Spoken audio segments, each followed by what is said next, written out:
अध्याय 4 रहस्य का खुलासा और जोधपुर की दहलीज। रेगिस्तान की तपिश अब धीरे धीरे कम होने लगी थी। दूर क्षितिज पर नीली सी पहाड़ियां और उनके ऊपर आसमान का सुनहरा रंग नजर आने लगा। हवा में हल्की नमी थी। यह संकेत था कि वे अब रेगिस्तान से निकलकर राजपुताना की सीमा के पास पहुंच चुके हैं। वाणी ने घोड़े पर बैठे बैठे थकी हुई सांस ली। युवराज, लगता है अब हम कहीं पहुंचने वाले हैं। युवराज ने हल्की मुस्कान दी, पर उसके भीतर एक तूफान उठ रहा था। अब दूरी कम रह गई है। अब मैं उसे लेकर जोधपुर की दहलीज पर पहुंचने वाला हूं। लेकिन जिस पल वह सच्चाई जान जाएगी, सब कुछ बदल जाएगा। जोधपुर का दृश्य। 3 दिन की और यात्रा के बाद दोनों ने दूर से मेहरानगढ़ किले की झलक देखी। वह नीले शहर के ऊपर ऐसे खड़ा था मानो बादलों से बातें करता हो। उसकी ऊंचाई, उसकी भव्यता और उसकी दीवारों की कठोरता देखकर वाणी ठिठक गई।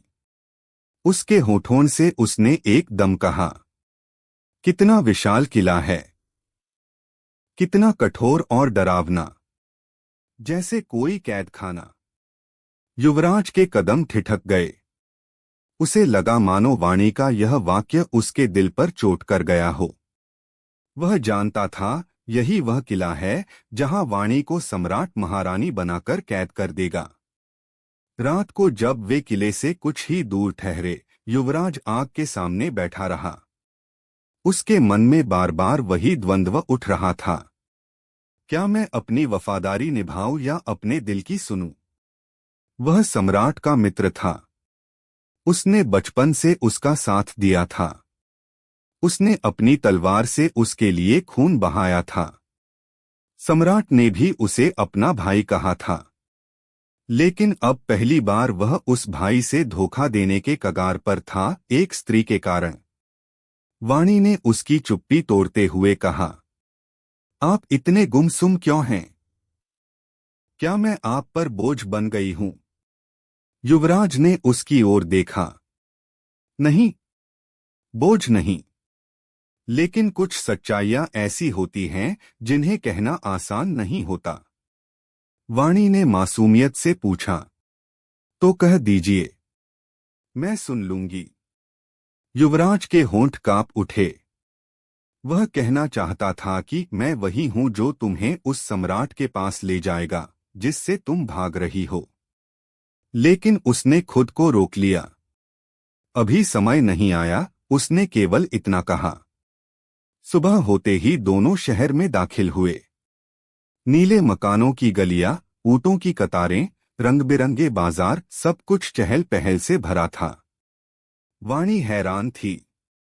उसने पहले कभी इतना जीवंत दृश्य नहीं देखा था। यह जगह तो कितनी सुंदर है।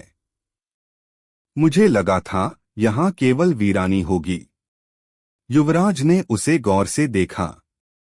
काश तुम जानती कि इसी शहर के भीतर तुम्हारे भाग्य की सबसे बड़ी कैद छिपी है। शाम ढलते ही वे मेहरानगढ़ किले के द्वार पर पहुंचे। वाणी ने विस्मित होकर ऊंची ऊंची दीवारों की ओर देखा। यह कहाँ ले आए आप मुझे? युवराज कुछ कह पाता उससे पहले ही पहरेदार झुककर बोले, स्वागत है सेनापति युवराज। महाराज आपकी प्रतीक्षा कर रहे हैं। वाणी सुन्न रह गई। उसने हैरान होकर युवराज की ओर देखा। सेनापति, आपने कहा था आप एक साधारण यात्री हैं। युवराज की आंखों में दर्द उतर आया। हाँ, मैं साधारण नहीं हूं। मैं जोधपुर का सेनापति हूं और सम्राट का सबसे करीबी मित्र। वाणी का चेहरा पीला पड़ गया। तो इसका मतलब आप मुझे धोखा देकर यहां लाए हैं? यही है आपकी सच्चाई। युवराज कुछ कह नहीं सका। दरबार में सम्राट अपने सिंहासन पर बैठा था। जब वाणी भीतर लाई गई, उसकी ठंडी आंखें अचानक चमक उठीं। तो तुम हो चित्तौड़ की राजकुमारी, जिसे मैं अपनी महारानी बनाना चाहता हूं। वाणी ने कांपते हुए कहा, मैं आपकी महारानी कभी नहीं बनूंगी। मैंने यहां आना ही नहीं चाहा था। सम्राट ने युवराज की ओर घूरा। और तुम, मेरे अपने भाई जैसे मित्र, तुमने उसे मेरे पास लाने में देर क्यों की? क्या तुम्हें नहीं पता वह वही है जिसे मैं चाहता हूं? युवराज ने धीमे स्वर में कहा। महाराज, वह आपको नहीं चाहती। वह स्वतंत्र है। और सम्राट ने क्रोध से गूंजती आवाज में कहा, चुप! तुम मेरे खिलाफ बोलने की हिम्मत रखते हो? युवराज फिर कहता है, महाराज, वाणी मुझे चाहती है और मैं चाहता हूं कि उसकी इच्छा का सम्मान हो। मैं आपको धोखा नहीं दे रहा।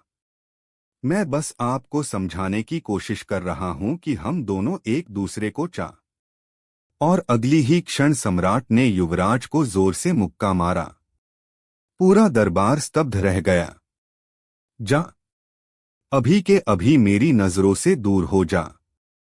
और याद रख, अगर दोबारा मेरी महारानी के पास आया तो मैं तुम्हारा सिर कलम कर दूंगा। युवराज घायल सा पीछे हट गया। उसकी आंखों में आंसू थे। वाणी की आंखें भी भीग गईं। वह चिल्लाना चाहती थी, सम्राट, आप नहीं जानते मैं उसी से प्रेम करती हूं। लेकिन उसकी आवाज गले में घुटकर रह गई। अब वाणी सम्राट की कैद में थी। युवराज जोधपुर से निकाल दिया गया था और तीनों के बीच ऐसा तूफान खड़ा हो चुका था जो कि पूरे राज्य को हिला देगा।